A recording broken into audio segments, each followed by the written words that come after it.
सांगोला तालुक्यातील बंडगरवाडी येथे रस्त्याच्या कडेला थांबलेल्या महिला मजुरांच्या अंगावर 20 चाकी ट्रक गेल्याने 5 महिला मजूर जागीच ठार झाल्या तर 2 महिला मजूर जखमी झाल्या आहेत। ही घटना आज दुपारी घडली आहे। या सर्व महिला कटफळ येथील रहिवासी आहेत। या घटनेमुळे कटफळ गावात शोककळा पसरली आहे।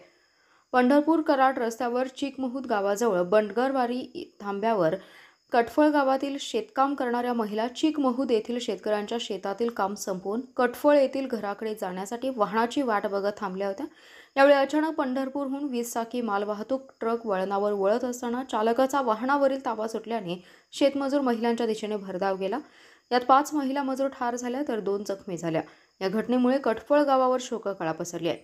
इंदुबाई बाबा इरकर, भीमाबाई लक्ष्मण जाधव, कमल यल्लापा बंडगर, सुलोचना रामा भोसले व अश्विनी शंकर सोनार या जागीच ठार झाल्या तर मनीषा आदिनाथ पंडित, मीनाबाई दत्तात्रय बंडगर या दोघी जखमी झाल्या आहेत। त्यांच्यावर पंढरपूर येथील खाजगी रुग्णालयात उपचार सुरू आहेत। घटनास्थळी शेतकरी कामगार पक्षाचे डॉ. बाबासाहेब देशमुख यांनी भेट दिली असून जखमींवर तात्काळ योग्य उपचार करण्याच्या सूचना अधिकाऱ्यांना दिल्या आहेत।